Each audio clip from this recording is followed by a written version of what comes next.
Okay, sorry, the theme song was not working. But anyway, so welcome back. We're doing our part 3 of U.S. History Leap Test Review. I have with me my colleague, Mr. Ray. I got Ms. Sandoz in the back, and we are going to be knocking out today's lesson on. We're going to start with the Cold War. We're going to move all the way in, at least as far as we can get to, in the modern era. And we're also going to take your questions. So if you have a question and you are streaming and you are interested in watching at any point in time, feel free to drop it in the comment section.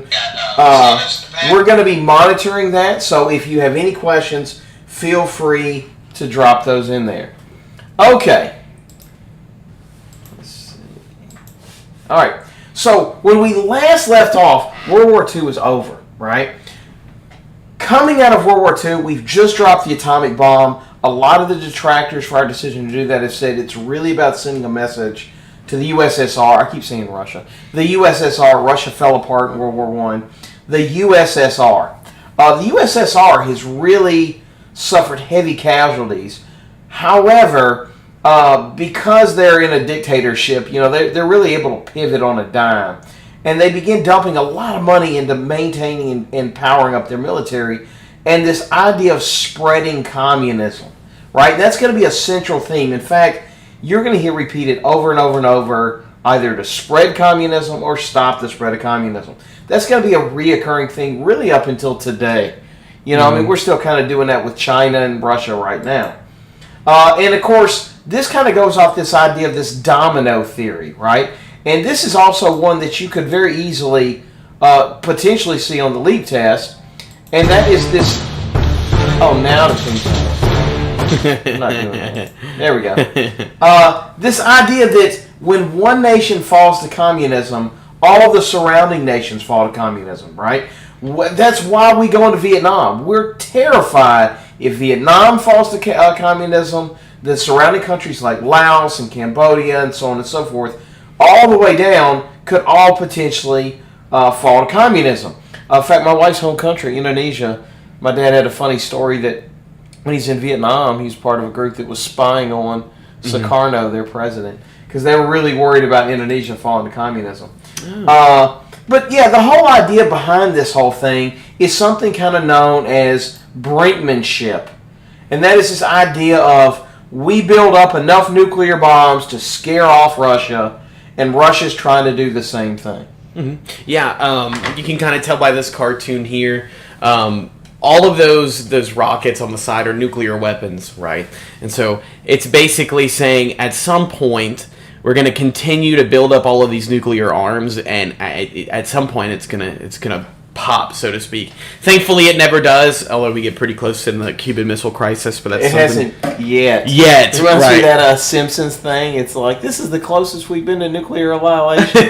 This is the closest you've been to nuclear annihilation so far. Yeah. So this picture is just clearly illustrating that concept. They're both shooting arrows at each other, and they both have the same amount of nuclear weapons. Right. And of course, there begins this counter pushback of should we stop building up so many nuclear bombs, and maybe also too, like, chill out on testing them and so on and so forth. So I've never seen this image, but it's another one that you could see. Enters in this idea called MAD. MAD stands for Mutually Assured Destruction. The idea behind it's the old two scorpions in a bottle theory, right? That neither one of them will sting the other, because they don't have any way to defend themselves from their stinger of the other one killing them. So both of them, both us and the Soviet Union, are building up nuclear bombs, and the only thing that stops the other one from nuking the other one into annihilation is fear that the other one will respond with nuclear war. Right. This is a political cartoon that you could see on the leap test. Yeah, absolutely. Kind of the symbolism behind it. The Grim Reapers, like the figure most associated with death in culture. Well, a variety of cultures. We've all seen the Grim Reaper before. Hopefully you've seen Grim Adventures of Billy and Mandy at this point, and your parents have cultured you just a little bit. It's a joke. So, it's kind of playing off the premise, like Mr. Waldrop said. they're scared to push the button because they don't know if the other group is going to push the button, right? And if that other group pushes the button, it's a chain reaction that'll never stop. And that chain reaction just so happens to have massive consequences. I love the part at the bottom where it says we've come to stay. Mm-hmm. You know, it kind of shows that, like, look how threat of nuclear annihilation is just looming over them. Mm-hmm. You know, and it's kind of going to usher in that. Like today, we still have to worry about that. And thus also begins this fear, the kind of second Red Scare of, is communism taking over? And there's this giant hyper fear that America's going communist and that it could be a scenario where communism... by the way, there is a communist party in America at this point. And thus is going to enter McCarthy. Mm-hmm. Now, McCarthy is going to be this key figure. He's a senator, and he's really going to kind of cash in on this fear-mongering of communism. And it begins this wave of mass hysteria of people really panicking. It's going to kind of culminate when he says that the May Day massacre, where he says, like, I think it's May 7th, that there's going to be this, like, attempted communism coup, and it just never happens, and then he keeps pushing the date back. And then also, too, he ends up accusing the military of being he goes after the United States Army. Yeah. You're throwing your eggs in the wrong basket there, sir. Yeah. You're going to start seeing people get blacklisted. They're massive violations of civil liberties. They're going to start arresting people and putting them on trial for communist ties. Mm-hmm. And, of course, the blacklisting begins in Hollywood, where there's certain actors that are tied to communism so they can't get work. Fun fact, they went after Charlie Chaplin. Yeah. And you know what Charlie Chaplin did? He left the United States and went to, I think, somewhere in Europe. I think it was Sweden or something like that, and he just kept making movies. So, thanks for moving, Charlie Chaplin, because we wouldn't have had half of your work if you wouldn't have just left. Our next president we're going to talk about is Eisenhower. Eisenhower is going to fall on the heels of the Truman he's really popular. He's got this really great ad campaign. I don't know if you showed it in your class. I like Ike. Yeah. And he's going to be our next president to try to guide us through the Red Scare. And we're also going to see trying to rebuild Europe with the Marshall Plan, try to kind of create some stability with our allies. So the Marshall Plan, one thing that, is kind of, I find it's not really odd, but it's weird. They offered aid to the Soviet Union as well, right? Amidst this whole anti-communist scheme that's going on in America, they still offered the aid towards the Soviet Union, but the whole premise behind it is to aid countries that were rebuilding so they would avoid communism, right? Let's see. Right. Yeah, it definitely had the hidden motive. It's been here over and over. To stop the spread of communism. Correct.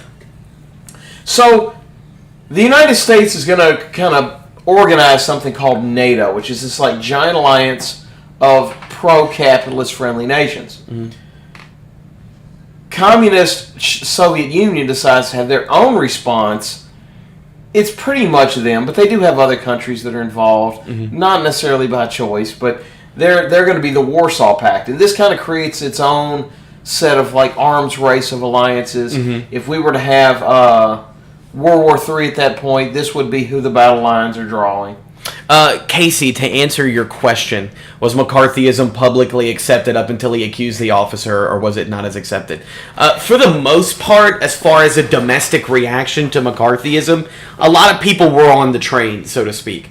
They really were scared of a communist domestic invasion. However, whenever he kind of, a lot of people started thinking he was crazy whenever he went after the military, and that's whenever that communist fear is going to die down. But that doesn't mean that the communist fear stops at McCarthyism. Right. It kind of continues throughout the Cold War. And you got to realize, just like today, there's a little bit of a party divide as well, too. Like, the conservative base is definitely all in on the fear of communism. I think it's kind of shifted today with fear of socialism. Yes. Still some fear of communism. Yeah. But I would say, the average person is definitely drinking the Kool-Aid as far as the fear of a massive communist takeover until this guy's kind of shown to be a huckster, so to speak. So in 1949, we would receive another massive blow in our attempt at stopping the spread of communism. Basically, China falls to communism, and that is going to be what we're afraid of. Is Mao Zedong leading a takeover of Southeast Asia?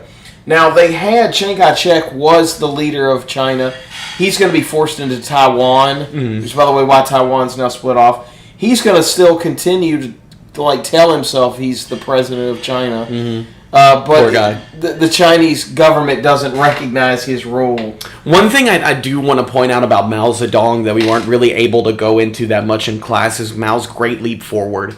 Mao's Great Leap Forward is supposedly one of the... He forces them into the Industrial Revolution. Yeah. The way that it kind of works, okay, so let's say, here in America we have the right to speak freely about our government and how we think government policy is going. We have the right to vote. We have the right to speak freely as well. In communist China, they don't really have that. So Mao starts this great leap forward, and he says, if you have any gripes with the Chinese government, come to us, talk to us. And people go up and they talk to him and they voice their concerns, and then he takes down all their addresses, and then he sends the secret police after them. It's as bad as communism can be. One of the things, or dictatorship is, it's kind of like an emperor. It does allow your country to turn on a dime. Right? Correct. You think about the United States. For us to accomplish anything, it's a slow, arduous, very much debate-driven, drag. That decision has to go through a variety of people and a multitude of that as well. That's right. But Mao Zedong can just make whatever decision he wants. That's right. So this is going to kind of culminate with the Korean War, right? So Korea is trying to decide whether to go communism or not. What's going to end up happening is we're going to try and get involved, and they're going to create this artificial 38th parallel line. It's the 38th line of latitude. And it's basically going to say, look, everything north of the 38th parallel is communism. Everything south is free to be democratic. But what's going to end up happening is the north is going to try to invade the south. We're going to get involved, and thus begins what most people refer to as the Forgotten War. Yeah. Now, I was actually telling Mr. Bradford, he said he saw something about it on the leak test. Yeah, it was something about like a battle map. That's what he said. I've never seen it on the leak test. Maybe it is.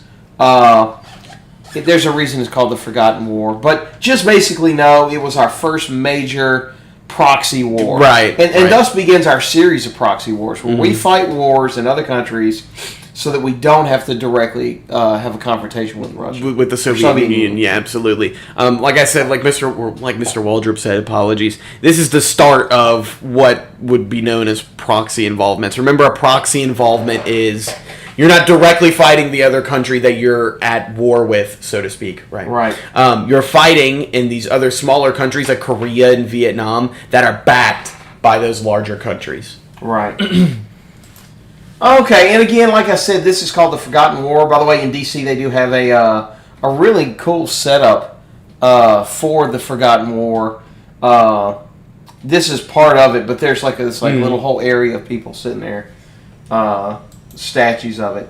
The reason it's called the Forgotten War is because it falls in between World War II and Vietnam. And the overall magnitude and scope of World War II in Vietnam is infinitely larger than Korea. I think Korea only lasts, as far as U.S. involvement, Korea lasts, 3 years, 4 years? Yeah, 50 to 53 or 54? It's not a heavy casualty rate either. Right. Not for us. Not for us. But World War II and Vietnam, by all intents and purposes, are two of the largest wars in American history. Right. And the perceptions behind both of them are so contrasting. But we'll get there in a second. Okay, so around this era, we also have Israel being recognized as a state, and that's going to happen. And then we're eventually going to see the rise of JFK.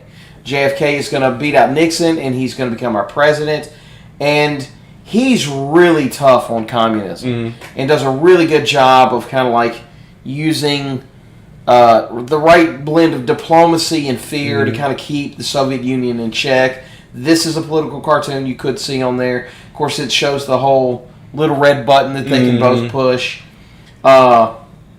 His first major attempt at stopping the spread of communism is going to be called the Bay of Pigs. Oof. it is an absolute disaster. He basically wants to stop or overthrow Cuba, so he takes old World War I fighter planes and paints them up to look like Cuban, and then tries to make it like they're having a civil war. So I want you guys to use your brains and logically think here, because we talked about this invasion in class, because I aired out the CIA for about 20 minutes in one of my classes because they just made such a large blunder here. The planes are out of date, okay? We're talking World War I planes. That was about 50 years ago at that point, 50, 60 years ago.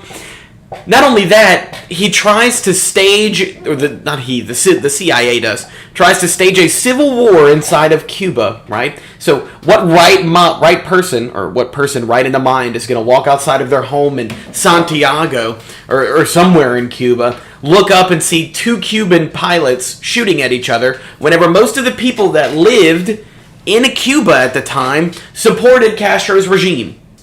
Okay? It's a little bit asinine for him to even think that something like that would work in the first place. Right. So that's something I kind of wanted to drive home there. Okay, so he's going to redeem himself with the Cuban Missile Crisis. We create a naval blockade between Russia and Cuba to stop them from giving Cuba nukes. It is just through dumb luck, and order was not heard. Basically, we come really close to having World War III. At the last second, Russia flinches, and we end up averting nuclear disaster.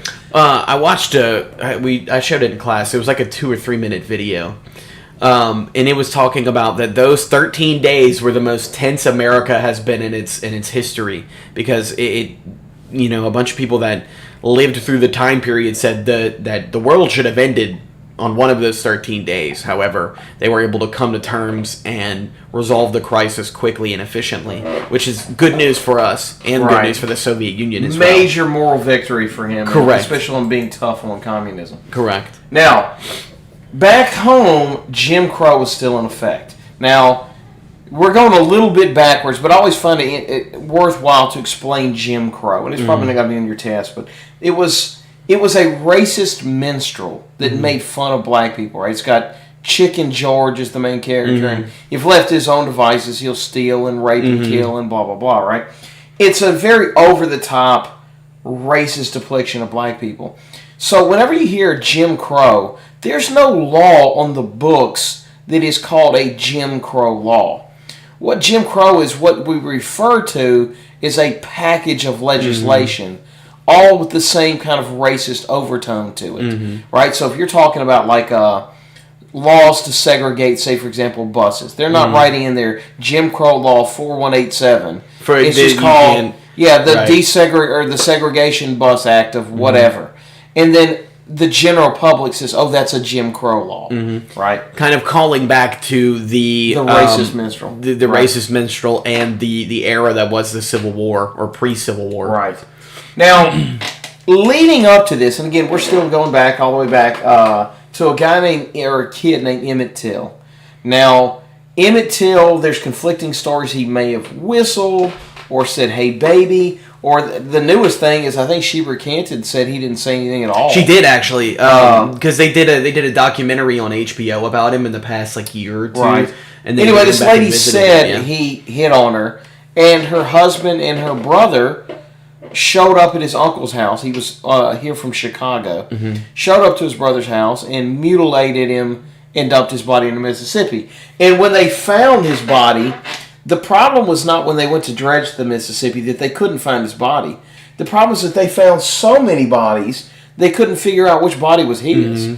But his mom decides to have this open casket funeral, shocks the world. There's a movie about it called Till. I haven't seen it yet. But kind of shocked the world. But what it does is it begins a sentiment in America of people wanting change, particularly in the black community. Coming of Age of Mississippi is going to be written based on the author's anxiety over having seen this. Martin Luther King is going to talk about how reading the Coming of Age in Mississippi and this event and things like it created that, hey, something's got to be done, right? Like, this is not fixing itself. Right. And that is going to really be something that is going to come to head as we begin seeing the rise of civil, nonviolent protests, right? These sit-ins, like the Greensboro sit-ins, where they try to sit at lunch counters for white people. The Freedom Riders, where they tried to take a bus and drive it through the South. And they're not going to make it through Birmingham before Bull Connor, this racist police chief, literally has basically the Klan attack the bus and beat them within an inch of their life. And it, of course, is the image of it. It does not turn out well.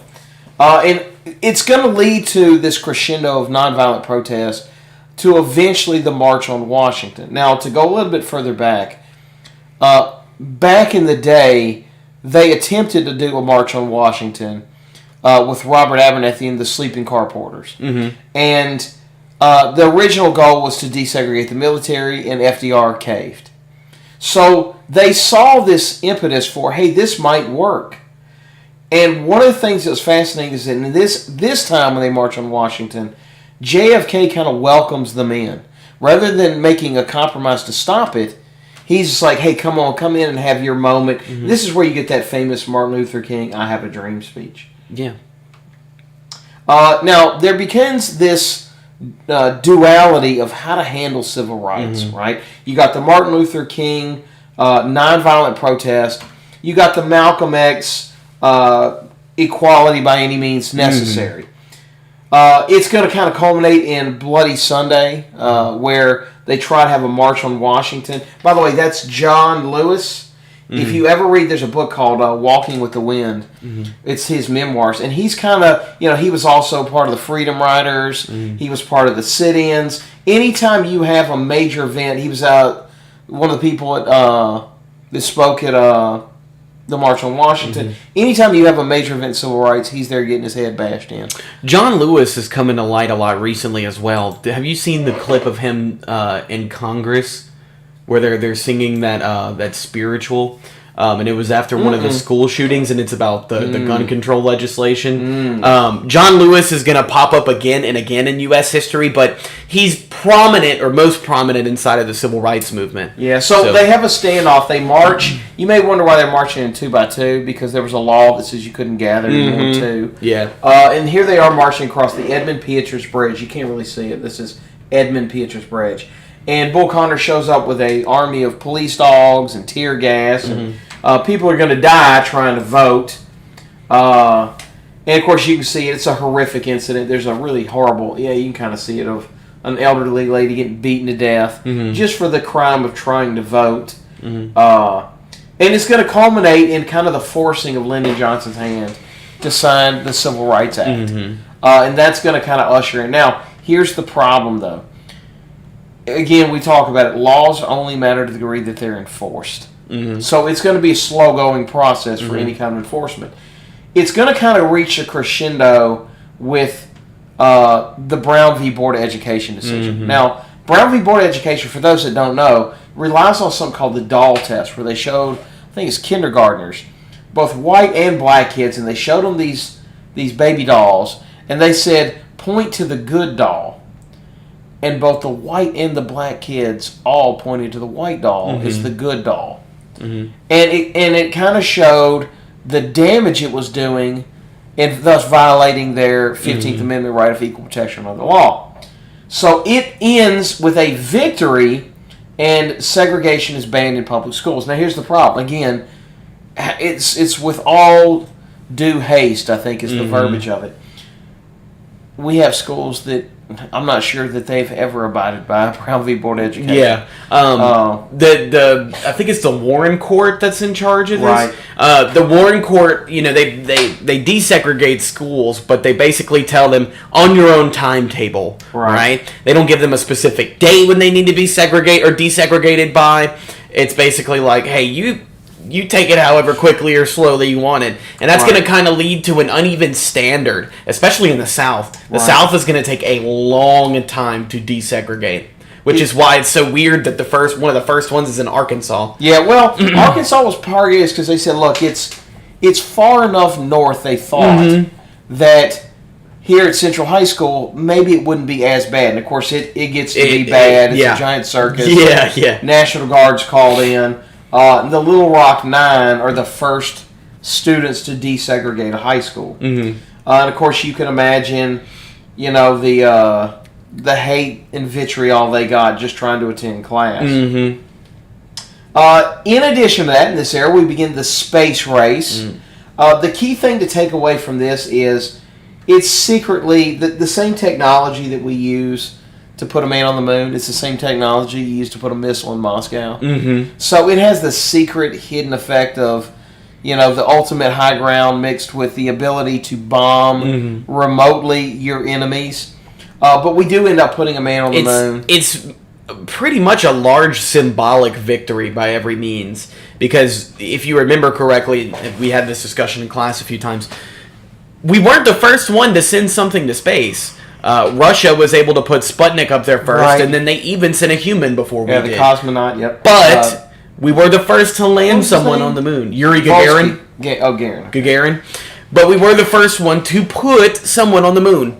So that's all in all. Whenever they usually ask, "Did we win the space race?" The answer is yes, and this is why. Neil Armstrong and Buzz Aldrin. Mm-hmm. One small step for man, one giant leap for mankind. Now we're going to have this major event happen where it's the only.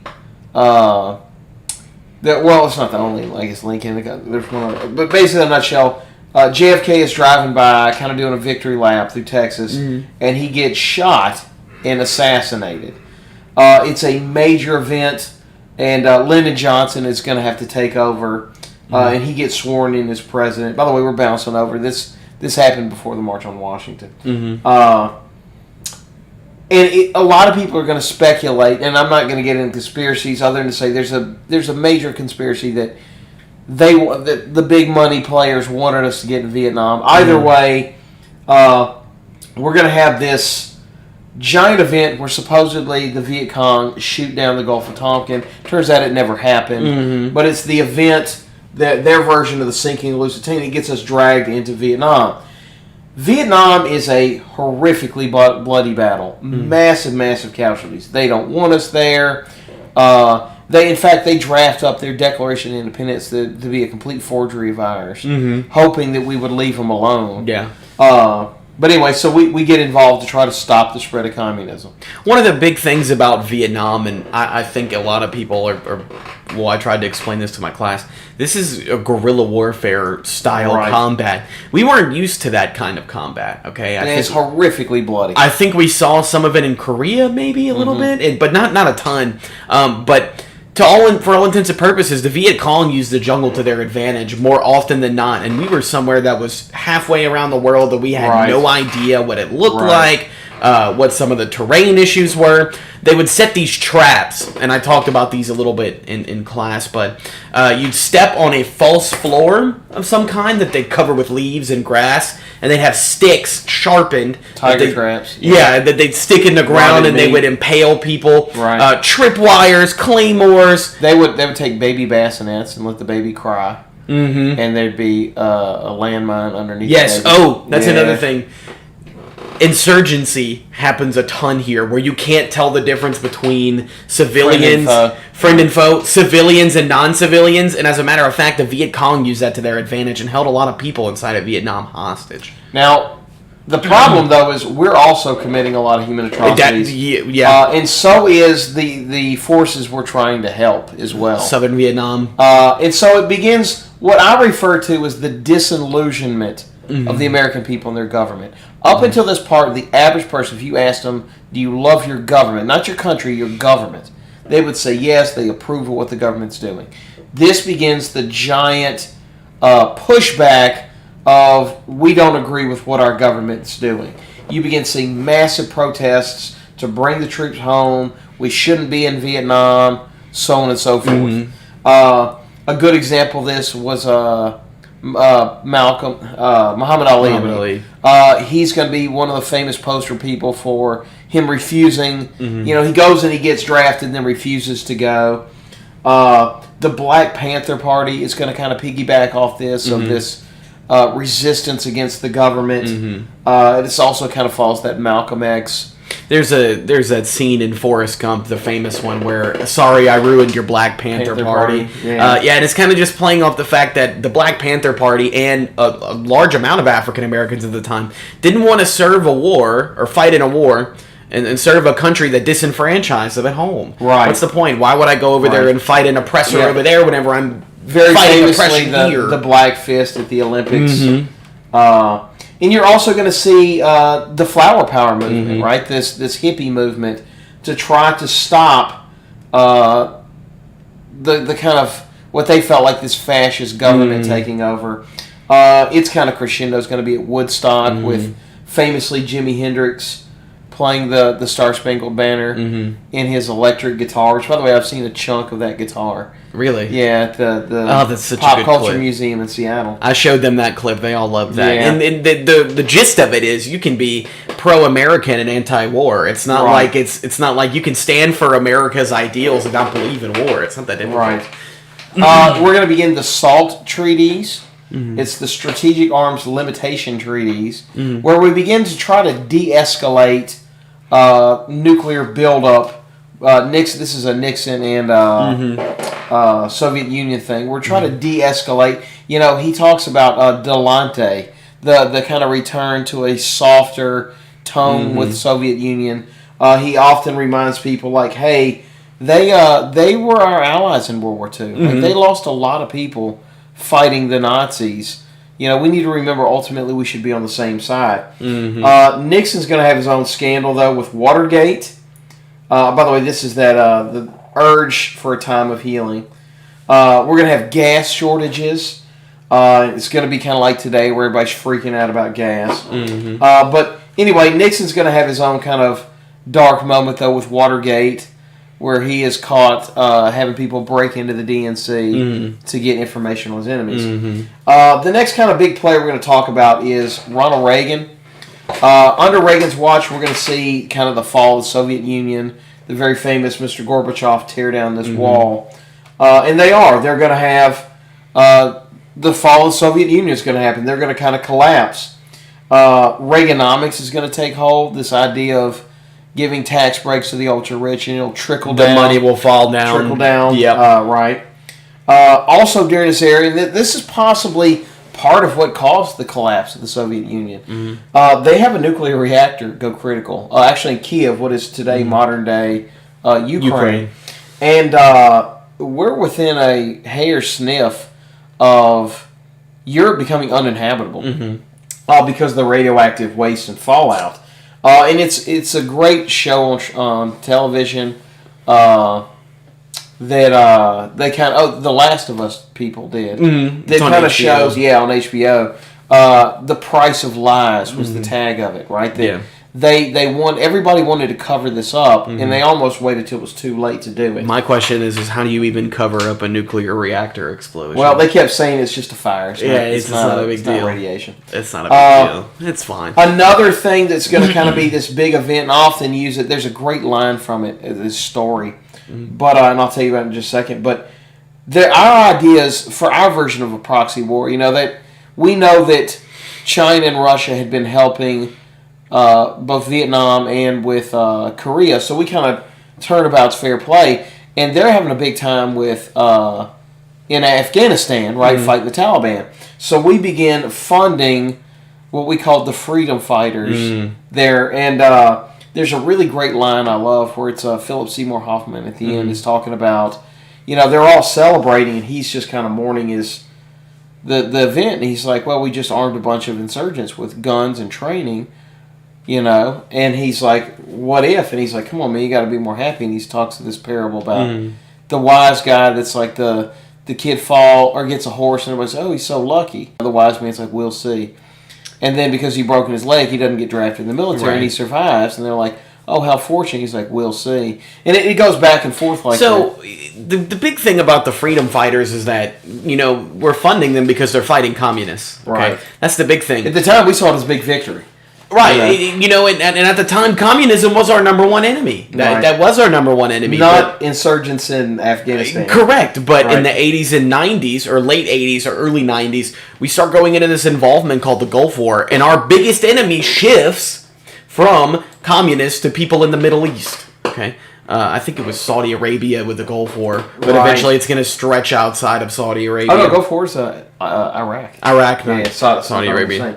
So yeah, the old adage of one man's freedom fighter is another man's terrorist. But when a lot of times when you see these terrorists in the Middle East, they're shooting guns that say "Made in America." And of course, we just mentioned it. The fall of the Soviet Union is also going to lead to the collapse of East and West Berlin. Germany becomes one unified nation again. We're also going to have an AIDS crisis that the government tries to kind of ignore that happens. It begins mass killing people. We're going to see the introduction. I know it's a little before your time. When I was a kid, the Just Say No campaign was massive. I'll never forget watching the Ninja Turtles team up with the Looney Tunes, team up with Bugs Bunny and Mickey Mouse and every cartoon you could ever think of. To fight the heroin To epidemic? to fight drugs. And I was like, what is going on here? And like everybody, like G.I. Joe's showing up, and Optimus Prime rolls in, and Teddy Ruxpin's there riding on a My Little Pony. It's an all-star cast. Of Don't Do Drugs. Following on the heels of Ronald Reagan is going to be his vice president. It's going to take over George H.W. Bush. Papa Bush. This is W. Bush's daddy. He's very famously going to say that read my lips, no new taxes, although we're going to end up having to raise taxes. And under his watch is the one you were talking about, Operation Desert Storm. Yeah. This is the Persian Gulf crisis. Saddam Hussein decides to invade Kuwait, and we kind of have to go in there and kick butt and take names.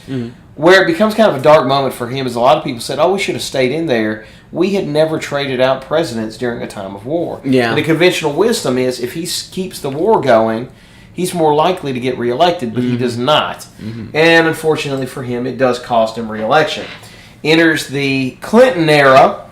The Clinton era is kind of the beginning of like the neocon era of the Democratic Party. He's very much more, he's the guy that ushers in NAFTA, the North American Free Trade Agreement. Where we can trade without borders. Yeah, we can trade without borders. Very pro-business friendly, very tough on welfare, so on and so forth. I knew a lot of conservatives that loved Bill Clinton. A lot of people, whenever I talk to older people about the Clinton presidency, because the first thing is I talked to my dad. And I was like talking to Dad about Clinton. I was like, what's the conception around Clinton? And he was like, a lot of people didn't really care about the whole scandal thing because they had money in their pocket, right? Like unemployment was at a very low percentage. It was like 3 or 4%, right? Maybe 2%. Gas was cheap. Everything looked good. America was pro-business. And then comes that whole perjury thing, but that's a completely different matter. But for all intents and purposes, a lot of people really liked Clinton.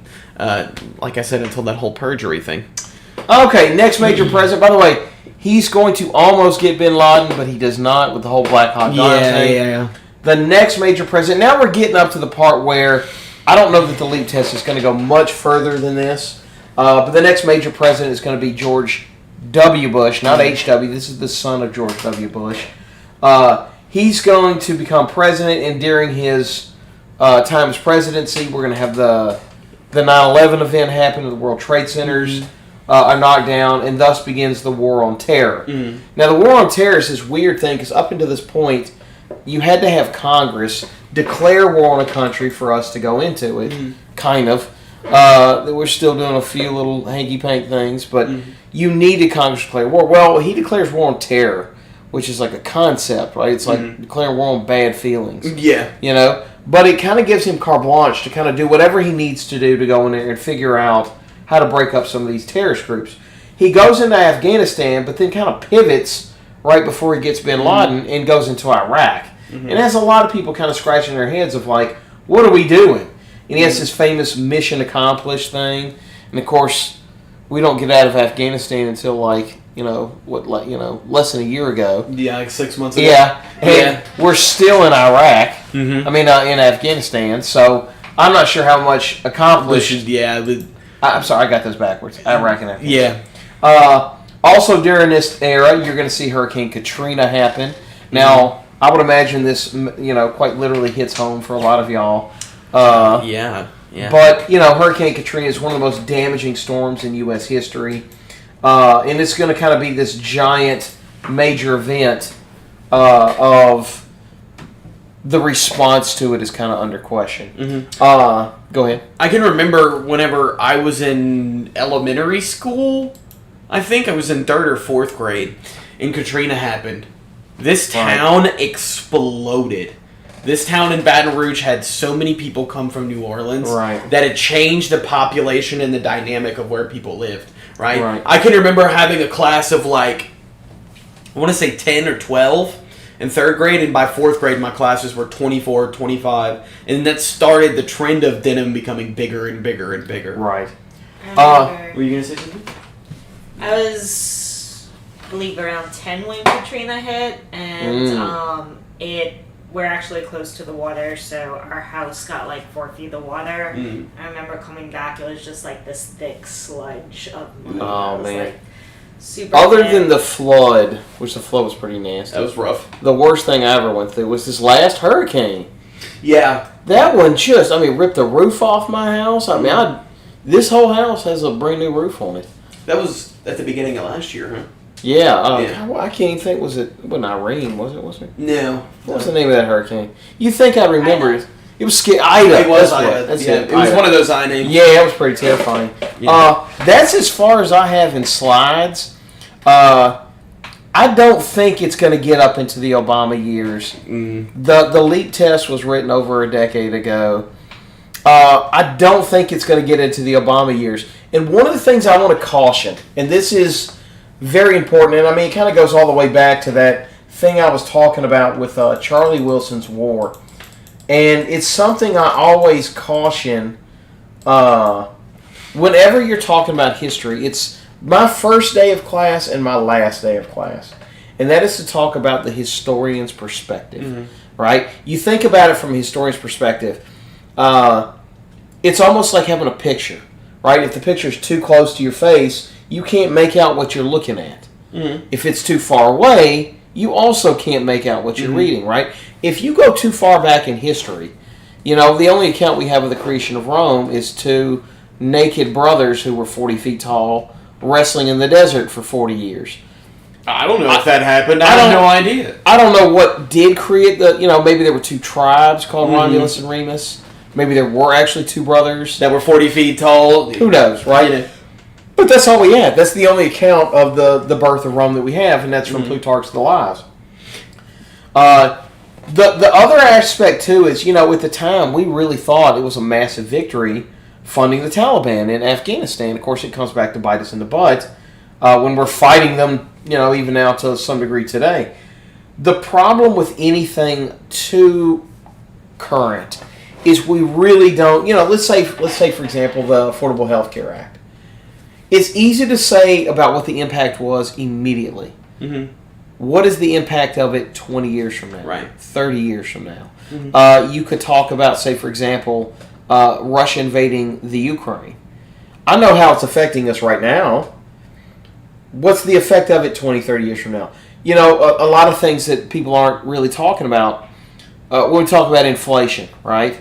By the way, the United States, as bad as inflation's been here, we're actually way above the curve for the rest of the planet.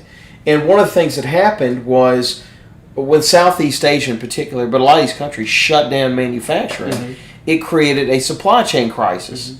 And of course, when demand doesn't go down, but supply does, prices go up, right?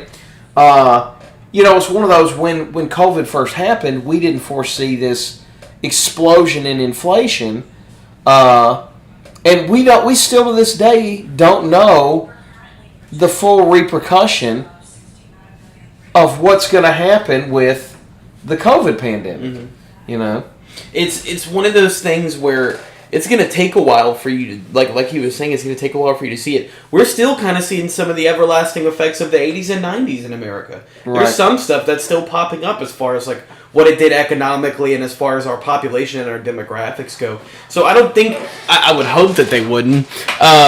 venture too far into the modern era because there's just no way for you to tell what the everlasting impact of that is. Right. Or the permanence of some of those policies because, some of the policies that were made in the 80s and 90s could leave tomorrow. Right. Like NAFTA. NAFTA was very close to going away. Or did it go away?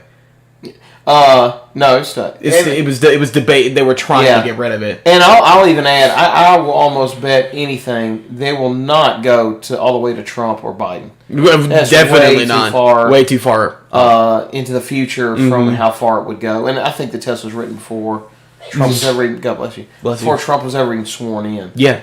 But the only thing I think you might need to know about, maybe from Obama, would be like the beginning of drone strikes. Mm-hmm. Them killing Bin Laden, Obamacare, the Affordable Health Care Act. Mm-hmm. Yeah, that's about it. That's the only thing I could think of that, at the very least, it hit that plateau of it had such an impact.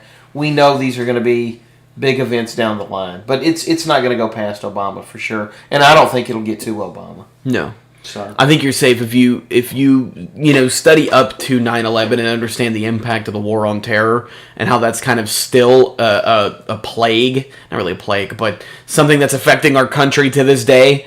I think you'll be fine. Right. Be A-okay. Okay, well that does it. I don't see any questions in the live chat, so I think we have made it through U.S. History Leap Test. Either of y'all have anything you want to add or something you can think of to touch back on, or? A lot of other teachers, were telling me about this. Make sure you know something about U.S. versus Loving. Okay. It's basically a Supreme Court case where they ruled in favor of the defendant, and the defendant was trying to interracially marry, and ultimately the defendant was favored against. But it was a bill trying to ban interracial marriage, and it failed. It's during the Civil Rights Movement. I think it's in the 60s, 61. Other than that, you got anything?